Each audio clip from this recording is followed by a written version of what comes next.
What's going on, Badger fans? Purdue preview. We got Rajiv joining the show. Are we more or less confident now after 3 weeks of seeing both teams? We're going to talk about it on today's Locked On Badgers. Let's go. You are Locked On Badgers, your daily podcast on the Wisconsin Badgers. Part of the Locked On Podcast Network, your team every day. What's going on, Badger fans? I am Ryan Harris, host of Locked On Badgers. Big game coming up. Kicking off the Big Ten season. We're going to get Rajiv on. First, today's episode brought to you by Jase Medical. Empower yourself when you purchase a Jase case, providing you with a personal supply of 5 antibiotics that treat 50-plus infections. Get yours today at jasemedical.com. That's JASE medical.com. All right, let's get the man in. Let's get Rajiv in. Listen, we got to start here. Congratulations, bro. Launched your podcast with Justin. It's awesome. Like, you guys are going to do incredible things. Definitely want to give you an opportunity to talk about it. I give it, 1.5 months before you're about beating me on views. So I'm very excited. Not a chance. Thank you. Yeah. At the Bucky Report, check out the Bucky Report wherever you get your podcasts and YouTube. Yeah, it's a thing we just started. We're actually going to do our first full length episode after the Purdue game. The idea is to do it weekly, just a little bit longer form, something I've always really wanted to do. Justin's wanted to do as well. So, and like I've said on this show before, definitely going to be part of this just like today, like going nowhere in the Locked On world. I love being on the show. And really, I have to say, and I said this on my show as well, you're one of the reasons this has happened. So thank you, Ryan. Like everything you've done to give me a platform and to help grow, what I can do and helping us learn. Like you're now my mentor in this world because I've learned so much about all this. So thank you for everything you've done. But yeah, we're going to be having a Monday morning. I think it'll drop likely our show after the Purdue game. We're putting together different segments, and yeah, it's been fun to make it, and we're really excited to share it with everyone else. That's awesome, man. And I feel sorry for you if I'm your mentor. You can do better than that. I would say like more content, more good content is always good. And we talk about that all the time. That's why in Discord, we have a whole section just for other people's content. Bucky Report obviously gets their own channel, but I'm very excited to see that grow, man. All right, let's talk Purdue. I wanted to lead up with this question because you had this game circled for a long time. I mean, we talked all offseason. Washington State was the game I circled. Purdue was really the game that you said, I'm scared about this one. Yep. After 3 weeks of seeing both teams, are you more or less worried about the Purdue game? I'm less worried about it. I'm more confident that we're going to win the game. But let me tell you, it's still really close. Let's first start with the fact that it is a night game on the road in the Big Ten. Big Ten opener. Purdue has not played very well this year, especially at home. And that's difficult. Like they've lost a couple games at home already. They're going to be up for it. Night game, blackout, it's going to happen. But their defense has not looked very good, specifically their secondary. I was on the Big Ten Huddle show earlier this week, and we talked about, I was on with a Purdue fan, and he was telling me about how the secondary is really underperformed. They're playing a lot of man defense. They don't really have the speed for it. And yeah, I really think that because they've given up 30 points a game so far, and they've played Fresno State, Virginia Tech, and Syracuse. So, you got to think we're going to be able to score against this team. But the other thing on the other side of that is Hudson Card and their offense, right? Like this guy, a lot like what we saw with Cam Ward, can escape the pocket, can create passing lanes, can really cause havoc for our defense that has struggled tackling. So in general, I'm more confident because of the way they've played and because of their defense. But I'm really close to the middle because we've also haven't looked as well as we wanted to. So, but it's close. Look, I'm going to the game. I'm leaving actually tonight to fly to Indiana. So really excited about that and excited to be able to see him. But yeah, I would say slightly more confident. I see you, Chris. Chris says, yo, it's always good when we get Chris on the live chat. I'm actually more confident as well. So I just think at the end of the day, Wisconsin is a much more talented team than Purdue. And both of these programs are going through coaching turnovers. Both of these programs are going through some of the adjustments. So you can kind of throw some of that out because they're both adjusting, right? They're both getting used to new schemes. Obviously, I just think it's a much more talented team for Wisconsin. You look at the Syracuse game, they struggled immensely with the Syracuse quarterback running the ball, had over 200 yards rushing. Now, Tanner Mordecai is not that type of guy, but we've seen in recent weeks, what have we seen with Tanner Mordecai? Using his legs more and more and more. That's become a weapon. And it's a Purdue team that I just don't think they have the horses on defense to stop that type of offense with a running quarterback that can move. I think it's a big game for Braelon, to your point. I think it's a big game for Chez. I'm more confident in it. The other thing point out, I found this interesting, was there are you look at the quarterbacks Wisconsin has played, right? And I mentioned this on a previous show.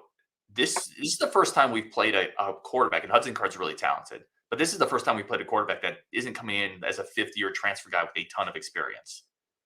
That's something that's gone overlooked a little bit. The Badgers secondary, while having obvious miscommunication issues, right, has also played a trio of quarterbacks that have the experience to take advantage of some of those mistakes. Now, Hudson Card's a really talented thrower, but it'll be nice to see the Badgers match up against someone who's not a fifth-year transfer that has 700 career passing attempts. Yes, and you're right about that, but he still scares me. His talent is really good, and he's very elusive, right? Like if he escapes the pocket, this dude has speed, right? He has real speed, and I'm worried about our open field tackling, which we've seen can be a bit of a struggle. I mean, look what happened with Cam Ward. It's not going to be like Cam Ward. That experience level is not there. You're right about that. But the other thing is Purdue's got a lot of weapons, right? Like they've always have. Ever since the Joe Tiller days, they've had weapons at receiver. They've got, Yassine. They've got Burks, who's got 3 touchdowns already, Sheffield, and they've got Devin Mockabee in the backfield, who has had a very underwhelming start to the year because their offensive line hasn't really played that well. But that guy is a massive weapon. If he gets to the second level, if he breaks through our defensive line, which we've obviously talked about having some struggles, he could cause some havoc in the open field. So I'm just worried about stopping them. Like, I think we're going to score some points and we'll certainly get to that when we talk predictions, but I think we're going to score points. But it's really going to come down to, can we stop Hudson Card and can our defense really take control of the game like that? That's really my biggest concern, because I don't care, how bad a Purdue team might be. They always have weapons. They recruit great skill positions. And that is something that we can never take for granted when we play, especially on the road and a night game. Yeah, I mean, I would remove, as a motorcycle drives by me back here, I apologize. I would remove the Purdue portion of that. All that. Just playing on the road is hard. Yeah. Playing on the road at night is hard. Playing on the road at night in the Big Ten is hard. So that in itself is a challenge that Wisconsin's going to have to overcome. And there's been a lot of execution issues, pre-snap penalties on 4th and 1. Lineup issues, misalignment issues with the rep and the chain game. Like, it feels like you can go through a Rolodex with that. All of that gets amplified on the road at night in a hostile crowd on a short week of practice, no less. So, yeah, all of that, your perspective is 100% correct. You can't overlook any of that. Now, where I'm a little interested in, you're talking a lot about Hudson Card. This fly has been buzzing me for 3 days. I've been seeing it like on your nose. Unbelievable. This is a live show here. We've been talking about Hudson Card, the weapons. If Mockabee gets wild in the secondary, we haven't been able to tackle people anyway. My kind of question with you in the bigger picture here is, does it matter if Purdue can't stop us? Like, if it becomes a shootout, right? Because I kind of tend to think it might be a little bit of a shootout, not 45-42 Sunbelt style, but like 35-31, 35-28. I don't think they're going to stop our offense at all. So can we get a few stops? Can we win a shootout on the road? That's the question I would give to you. Yeah, I mean, I think it's going to come down to whether or not we can turn the ball, whether or not we can avoid turnovers, right? Because that's going to amplify again when you talk about the road games at night. I think for us, the key to us scoring a lot is really the running game, right? Like, now Purdue's defense has been the most effective in stopping the run. They're averaging about, I think, allowing about 130 yards a game rushing, 276, I believe, passing. So rushing, they have had a pretty decent time. That being said, the last 5 times we've played the Boilermakers, we've averaged 311 rushing yards. Now, I know you can't look at past seasons and as a predictor, but you can look at the team, the DNA of the team, and we are going to run the ball, and we need to try to run the ball, because if our offensive line can play well and establish the run and impose our will on Purdue's defense and open things up for Braelon Allen early, which is what we always do against Purdue. Now think about a weak secondary having to then come up, add an extra man into the box, and really struggle against our defense, against our offense. So, yes, to answer your question, I think we can win in a shootout, but I really think we need to establish the run game, because, frankly, we've been relying on the run game in every game we played. We haven't been able to just go out there and air it all out. We need the run game to be effective.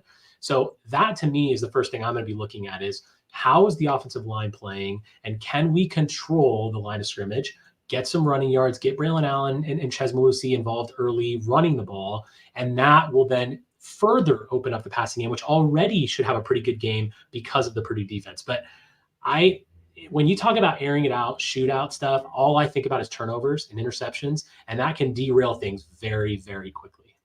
Yeah, for sure, Ken. I want to ping you on. You're getting right to a point that I want to ask you about coming out of the break, and it's about teams that might load up and how Wisconsin attacks them. What something Coach Fickell said as well. I want to get into that next on Locked On Badgers, but let's take a quick break. We're going to talk about Jase Medical, our sponsor of the show, and I'm going to leave Rajiv on this one because listen, Rajiv, much like me, is a family man.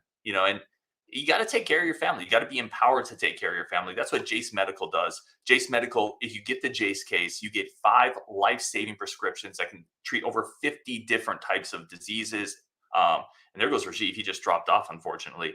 But over 50 different types of infections. You get antibiotics. The Jase case is there for you, for your family. Empower your family in emergencies because you never know if you can get to a pharmacy. You never know if power's up somewhere. So have the Jase case. Protect your family. Empower yourself to protect your family. Everyone should be able to do that. And you save $360 plus get $20 off using code LOCKEDON at checkout on jasemedical.com. That's JASEmedical.com. Promo code LOCKEDON. Get the Jase case. All right, let's bring Rajiv back in. He fell out of here. I kept you on for the Jase case read. Yeah, every time I'm doing the show at the office, I always have tech problems. So sorry about that. No, it's all good. I want to go here because I find this kind of a fascinating point. You talked about having to establish the run, right? Mm-hmm. And that should open up the passing game, which agreed, 100%. That's the whole point. But what if Purdue says we're not going to let you establish the run? We're going to bring a safety down into the box. Washington State did that. We saw them do that early in the game. Number 25, I don't know his name, but he was flying up on run blitzes, right? And it felt like we were slamming our head in the wall a little bit when we were kind of sold in the offseason. If teams do that, we're just going to punish them now. We're not going to keep trying to run into a wall. So I guess the question is, what if Purdue says they take that model and they say, we're going to bring safeties up. We're going to make you throw the ball. And this ties into a quote Luke Fickell had that I want to ask you about as well. He said, sometimes the best answer to a safety coming in the box is running right at him, which I told you before the show feels like a bit of a Paul Chryst thing. It does, but I can kind of see his point because it's all about it's imposing your will. Do we really believe that a team we beat 16 times in a row, we can't run the ball against them? We need to. And let them bring that safety into the box and let us still get good yardage from Braelon Allen. And then we will be able to air it out. Now, if we can't run the ball, I am confident that our passing with Tanner Mordecai, who's played well, and our receivers are going to be able to get open, get separation, hopefully. And we can get in that shootout with them. But I say you establish that run. And if you do run right at that safety, because if you do that, you are going to be forced. Purdue's going to be forced to add more people into the box. And if that safety isn't effective crashing down, we are going to tear them up like we have so many times in the past. Yeah, that's a true point. I think one of the things, Fickell in a press conference isn't speaking to every single situation. Obviously, he's not saying every time you run the ball he's sure. Also saying, to your point, that safety comes down and Braelon hits him a couple times. I mean, if it doesn't work on their end, they don't have a lot of other answers, right? And now they're really in a spot where they're in a lot of trouble. So I think there is an element of you have to impose your will. I just hope that doesn't mean it becomes 10, 12 carries of 2.5 yards per carry to try to get to that, because that's what's partially led to some of these slow starts is being a little too conservative in the first half, being a little too stubborn, I think, in the first half. 100%. And we've got to, now the Big Ten season starting, so the conservativeness has to go out the window. And I understand maybe they're keeping things back. They're really trying to get Tanner Mordecai some throws early, but I want the chains off. I want us to open things up here because now this is what we've been playing for. Big Ten West has been our goal from the beginning. Luke Fickell's talked about winning a championship, and we need to take this division, right? So this is our first game. It's a night game. It's a road game. This is a big way to start the season because if we lose this game, 0-1 to start the Big Ten slate is not a good way to be. Conversely, 1-0, great start, and you won a road game, right? So the shackles need to come off. We need to air it out. But again, establish the run, build that. But if it's not working early, pivot quickly. We've made really good halftime adjustments. Our third quarters have been fantastic. Let's make that adjustment a little earlier and then make it again at halftime. I'd like to see that. I want to see a little bit more moves early in the game. Agreed. Luke Resenberg says, do you think we should try to get the deep passing game rolling? Yes. So I've told you this before. I'm really excited. I'm going to this game because obviously we not being able to look at the receivers' routes. I can't wait to see what Bryson Green, what DK, what Pauling, what these guys are doing, CJ Williams on these deep routes. Are they getting separation? And I want to see if these guys are open and Mordecai just isn't throwing it, or maybe the routes are they're running different routes, or they're running shorter routes.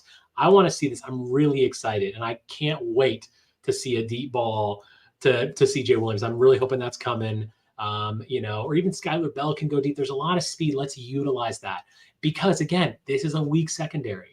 This secondary can be had, but we need to put the pressure on them and actually take risks. Yeah, Luke, I think it's a great point. I will say this. I think the deep passing game, Rajiv, and I'm curious where you are on this one, is similar to our conversation about turnovers for the first 2 games. We haven't forced anybody, and everyone's like, when are they going to come? And truth be told, we were inches away from a couple turnovers in those first 2 games. Mm-hmm. Obviously, Washington State, you think about those missed snaps by Cameron Ward that he got back. There's been 5 or 6 plays. Honestly, Rajiv, you could think of 3 right off the top of your head, deep passes that were right there.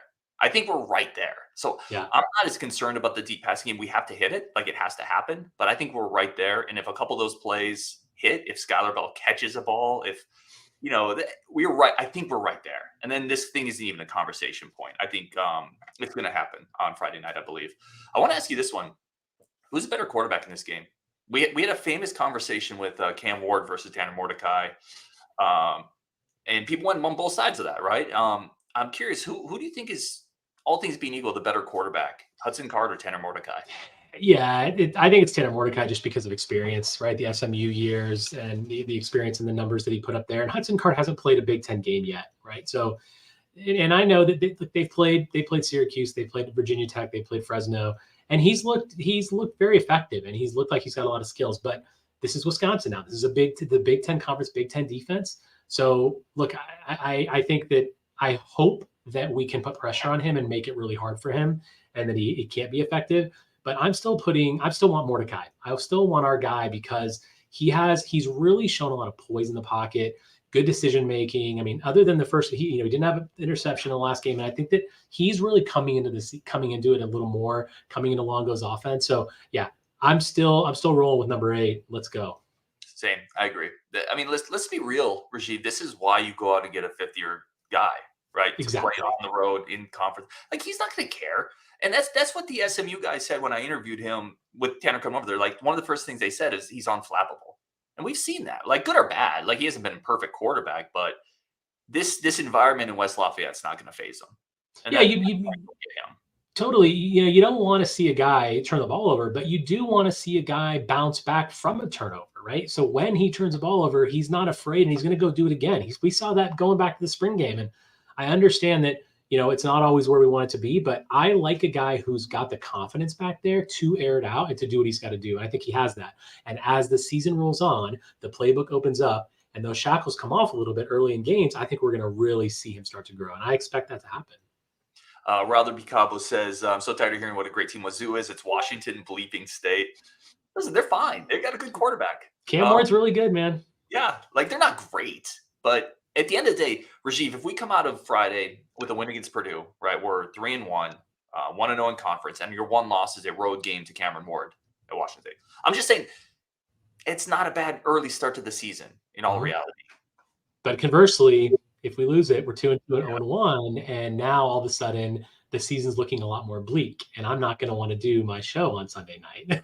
But it's a very pivotal game, which is why I circled it before the season. I'm like, this is very, very tough. And you're talking about a team that is out for blood. That this team, we have destroyed these guys year in and year out. They've had some close ones, the Jack Cohn game, but they want to beat us really, really bad, and we need to bring our A game. All right, we're going to take a quick break. We're going to come back. I'm going to ping Rajiv on three Badgers that people aren't talking about that he thinks are going to be a key to the game. I just shotgunned him on that, so I'm giving him a quick second over the commercial break. 3 players, and in the comments as well, 3 players that people aren't talking about that you think are going to be a key to this game. But first, a quick break for friends of the show over at FanDuel. FanDuel is America's #1 sportsbook, the safest, easiest, most secure app that you can find. And it's a great time to use FanDuel, right? There is NFL is starting, baseball playoffs are coming, basketball's going to start. And y'all know, just bet with me. And we're riding the Suns to win the NBA Finals, the Niners to win the Super Bowl, maybe even Purdy. Can we put a futures on a Hall of Fame bet? That's probably too early for Brock Purdy, but I'm not that far away from it. FanDuel gives you all those options: parlays, in-game bets, futures. FanDuel is the best sports book in America. That's why we use it. Visit FanDuel.com/lockedon. Kick off the NFL season with an offer you don't want to miss. FanDuel, the official sports betting partner of the NFL, and unofficially the official futures betting partner of Brock Purdy to the Hall of Fame. That's a me thing, but we're gonna get there. Rajiv, how close are we on Purdy to the Hall of Fame? Are we there yet or no? Stop it. I mean, really. I'm just sitting here shaking my head during your break. I mean, such a homer with the 49ers, man. Absolutely, I am. I was on the Trey Lance to the Hall of Fame train as well. So let's. Gosh, of course. All right, Rajiv, let's talk a couple players that you think are either underrated or not talked about that are going to have a big impact in this game. I'm gonna start it off with one. Ready? I think one of the big keys to this game is that second safety spot. So it's kind of a cop-out because I don't even know who that is all the time, but I'm going to say Preston Zachman. That's who I'm going to roll with because I think he's looked really good to start the year. I think he's been getting more and more reps. Listen, Luke Fickell talked about it. What did he say about Preston Zachman? He said, solidified the secondary. We brought him in and he settled things down. That's a coach saying we trust him. Like, that's what that means. So I'm going to say Zachman. You talk about tackling. You talk about Hudson Card. You need good safety play on the road. We know we're going to get that from Wohler. I'm going to say Zachman. Yeah, that's a good one. I was thinking about him. So I think that I'm going to go on the receiver side because, again, I talked about the secondary for Purdue definitely being weak. I think this could be a breakout game for CJ Williams. He brings a very unique skill set, his speed, his downfield ability, which I'm very excited to see in person. I think we could see some long routes to CJ Williams. And again, like you're talking about a guy who's not going to be going up against one of their top corners. It's their nickelback, perhaps. It's going to be covering him. So I'd love to see CJ Williams break out and just be able to expose some of the weakness in their defensive backfield. Yeah, that's a good one too. And it's coming. Like, it's coming at some point. He's too physically talented. And to your point, he's not going against the number one cornerback in anybody else's team. Exactly. He has physical mismatches. That's why he was a 4/5-star guy. I'm going to give you another one here. I'm hoping Darian Varner. Varner has slowly gotten more and more reps, right? It's been ramped up. I feel like he wouldn't be playing if he wasn't physically ready. This is a game where this is why I talk about why you go get Tanner Mordecai, right? You go get a Darian Varner so you can rush the passer in the Big Ten, so you can put Hudson Card on his back. I'm hoping that we start to see that Temple version of Darian Varner in this game. I think he'd be a big impact to the defense line if we could get that. Mm-hmm. And for me, kind of on the same side of the ball, I'm looking at an outside linebacker, Petroski, someone who I really like, who has a motor and who just doesn't stop. And I feel like he's going to be really key because containing Hudson Card is a big part of this. And we've got to make sure he stays in the pocket and we can put pressure on him because if he gets out of the pocket, he can do damage similar to what Ward did.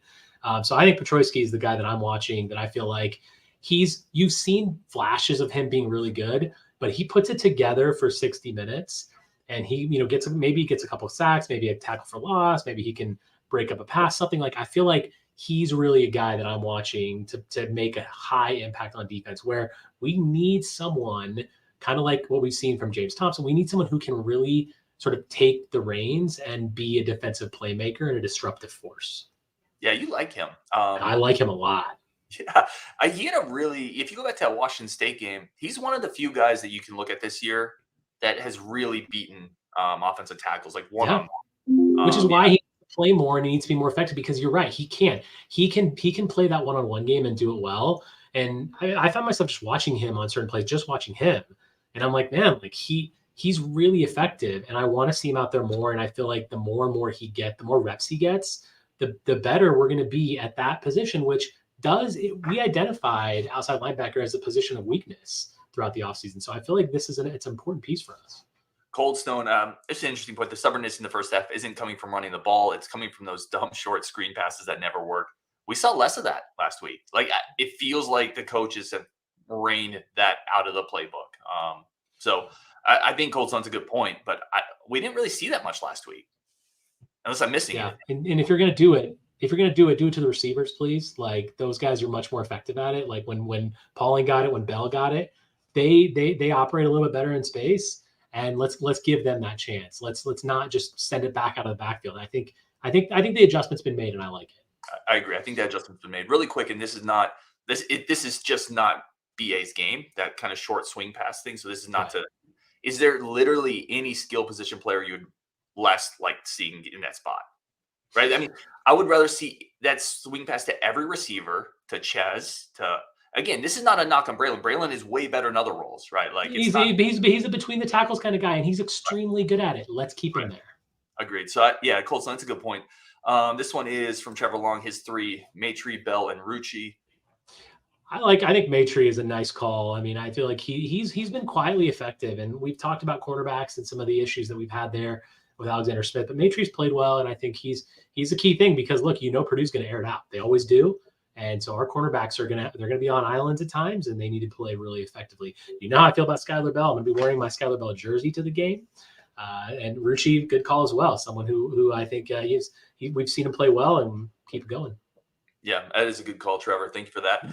Rajiv, give me a game prediction here. How do you think this is going to go? Wisconsin is a 6-point favorite on the road. Always tricky, a road favorite in the Big Ten. But Wisconsin is a 6-point favorite. What is your game prediction here? Yeah, so I think Purdue's going to put up points just because, our defense hasn't played amazing and Purdue airs it out, and I think they'll do that. So I think Purdue scores 24, and I think we score 34. They've allowed 30 points a game. We've been scoring, I think, 31 points a game. So I think we're gonna get our points. Whether we win or whether the score, so 34-24 is my prediction. I think we will cover the spread on the road, but that can only happen if we can keep Hudson Card contained so he doesn't score more than 24 points. And if we do not turn the ball over, or more importantly, we have a plus turnover margin. Like we can't turn the ball over 3 times and only force 1. We're not winning the game. We're not. Like, you're not winning. You give a crowd that's in a blackout and night game that kind of momentum to feed that team. You give those players on the other side of the ball momentum like that, you're not coming out of that with a victory. Control the clock, control the line of scrimmage. Don't turn the ball over. Win the turnover margin, right? And contain Hudson Card. If those things happen, 34-24 is my prediction, but I think it could be more depending on how those few elements really line up. Yeah, I think that's a good one. I have us at 34-35. I don't want to just take yours. I think I'm going to go 35 then. I'm going to play the game and just take 1 point. I do think we score in the mid-30s. That's the number that was in my head. I don't think they're going to stop us. I think we've seen signs of this offense being close. I know people will say, well, it doesn't matter.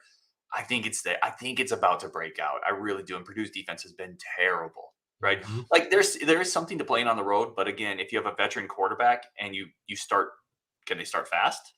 Question. But if you start fast, that crowd dies pretty quick, mm-hmm. right? And yeah. I think that's why I said, sorry to cut you off. That's why I said the running game is so important, because historically we've done that to that team. And you talk to Purdue fans and they're like, gosh, you're just going to run the ball over us like you normally do. That will demoralize that crowd and demoralize that team. If we can just, without even airing it out, without even using our wideouts to an extent, if we just own that line of scrimmage, it's going to be a very long day for the Boilermakers if we can do that. That's why I want to see that happen. Bird-Dogger goes 34-31 Badgers. I think I'm probably like 34-27. I have Purdue scoring maybe a little bit more, but that still has Wisconsin covering. I do think Wisconsin covers. I think they score enough. I think Purdue can't keep up. But there's going to be moments. Purdue runs a lot of the same mesh concepts that have given us all sorts of problems, right? I talked about that on a previous show with Coach Anderson. A lot of that stuff you're going to stay. You saw with Georgia Southern and other schools that have played us. Purdue does that with a little better athletes. Mm-hmm. And a better quarterback than Davis Brins. So they're going to – here's the thing, Rajiv, and you know this, but there's going to be points in this game where you want to pull your hair out. Oh, yes. Purdue is running like an RPO. They're going to get a wheel route up the sideline that nobody's around. Some unnamed safety is going to come in and not touch the guy. Like, there's going to be points in the game that drive you nuts, but I think we're just better. Yeah, and I think, and for me, like, that's missed tackles are going to drive me nuts because I'm going to expect that a little bit when you have these open field situations against these spread teams. Yeah, it's going to be challenging, but we've got to just show that we're the better athletes, and we are. We have better talent, and I think line play. That's why I said both ways. Line play is really important. I mean, we should be able to dominate. Their defensive line's decent, but our offensive line should be better. So that's to me, that's going to tell the tale very early on. If we're dominating the line of scrimmage, we're going to get this team and get them by a lot. But if they're pressuring us and we can't quite deal with them, it could be a long game. I mean, that offense is going to throw it all over the place. And can our cornerbacks, are we going to play zone? Are we going to play man? How are we going to defend them? All these things will come out soon. But yeah, it's going to be, it still gives me a lot of nerves. I can see. Me too. I get nervous before every game. Logan Thorpe says 2021 Wisconsin. Cabo doesn't agree. 34-24 Badgers, ? Seriously? ? I'm assuming he thinks it's going to be closer. Throw your prediction in there. Danimal says 31-28 Wisconsin. A lot of people having kind of close games here, which I totally get. Again, Big Ten team on the road against a real quarterback. Rajiv, I want to put this one up here because this one speaks to something you were talking about earlier. And I think it kind of talks to maybe the counterpoint I was making, even though I understand your point of establish the run. This is from Greg Campbell. He says, I'm behind on the chat. I disagree with the impose our will concept. This might work if we have endless downs, but when you only have 3 before a punt, early passing will open up the run. Certainly a perspective that makes sense, but totally. And I hear that. And I understand that that's the weak point of their defense. And yeah, we should attack that. But for me, it's just like the DNA of our team, the DNA of their team, and what we've done to them consistently. And I feel like anytime we dominate the run up at the beginning of a game, it just sets the tone for us. And I know we're different. And I know that's not part of our hardcore like run culture anymore and the air raid offense. I get it. But I just feel a lot more comfortable when you can control the line of scrimmage and establish that run early, because then you know that when you need to pass the ball, it's going to be there. And I just want to, I like starting that way. And I just think that over the years, we've been able to demoralize teams by controlling that line and imposing our will. So yeah, I hear the point. I totally understand, but I want to see that run game starting hot and heavy, because if it does, if you see Malusi break one and Allen get 10, 12 yards, I mean, boy, Purdue's in for a long game, and I will just be in the stands very, very happy. I feel like I'm talking to Paul Christ right now. Sorry. Everything you're saying makes sense. It just feels like a Wisconsin. It feels like you're describing a Wisconsin offense from 4 years ago, right? But with better weapons, that when you air it out, we can do it. I mean, like, and even when we've had great quarterback plays, running the ball is still important. You're forcing that defense into tough situations where they don't know what to prepare for. So I just want to be able to see us do that, because then I know that their secondary cannot stop our receivers when that happens. But if they stop the run, if we don't go to the run early, and they're playing more, they're not loading the box at all. Obviously, they're playing more back, they're playing a zone, and we're not effective throwing the ball early. That can really make for a tough day. But I hear the point, and I can see why people disagree with it. But then it tightens up too, to your point. Like, if you don't establish some early success, especially with this team's previous lack of success in the first half, and you have that rowdy crowd, this is not the game to have a slow first half in. Yep. Comment on Clink says Wisconsin 27, Purdue 21. Bo Dragon says this should literally be 45-13 Badgers. Anything less is absurd. I sure hope so, Bo. I sure hope so. I would love it. I want to, Rajiv, I kind of want to end on this point here because we're at 32 minutes. I want to kind of end on this one, and that is we've had so many talks about the slow starts, right? And to me, it feels a little like statistical noise. I don't think it just feels a little weird to me. I don't think there's a whole lot of rhyme and reason to it. What a lot of people haven't talked about yet is, what if they have a good first half, right? Like, this team hasn't put it together yet. Mm-hmm. A good first half with the way we played in the second half, people just seem to assume that it's not going to happen because of the first half struggle. If this team puts it together, they could put 45 on Purdue. 45-13, that score, that could absolutely happen. And believe me, I'm here for it. I will be cheering like crazy up there. And yeah, I absolutely hope that that's what happens. But you just, at this point, based on how we've started the season and how we started each game, I mean, I have belief that we're still going to win the Big Ten West. I've said that, and I think we still will. But I'm a little less confident like about these blowouts. I still think we're going to win the game, but I mean, it's just kind of and I've said before the season, I circled this game. We've talked about it before. It's just, this is one of those games that I don't see a big blowout. Listen, if it happens, I am ready to react to it, and I will be so excited. And I grew up in Lafayette, Indiana, and that's why I'm actually going home to see this game. So when Purdue loses, I get very happy about it, and I really, really love when we beat Purdue. We've done it 16 straight times. Hey, let it be a 17th. I'm all for it. Yep. But I just, from the fan perspective, for me, I just don't want to take this for granted. I think it's going to be harder than we think it is. No, and I agree. I don't think it's a blowout either, but I'm here for it. Everything you just said, I agree with. Nick James says 41-17. Rather being Cobble says a good first half? ? Let's try it. I agree. Let's give it a shot. Anyway, with that, we'll wrap it up. Dylan is mentioning, I know Scary Alvarez is on the show and comments about my large head. Dylan says that fly is still flying around Ryan's big head as we speak. I think Scary was kidding, but I'm not sure. Anyway, on Wisconsin, he is Rajiv. Go check out Rajiv and Justin's new podcast, The Bucky Report. I know we had a question up near the top what the link is. if you just Rajiv, correct me if Yeah, I'm it's, wrong. yeah. Just at the Bucky Report on YouTube, wherever you get your podcast. The Bucky Report is on Apple Podcasts, Spotify. It's on all of them. So yeah, the Bucky Report, and you'll find our first show that we released a couple days ago, and then on Sunday night or Monday you will see the new the longer episode, that our first long episode that we'll release after the Purdue game. I love it, man. Go check that out. Get their numbers up on Wisconsin. We will absolutely be here after the Purdue game, as we always are. Win or lose reaction show. Hopefully a win. Hopefully Bo is right. 45-13 on Wisconsin. We'll talk tomorrow.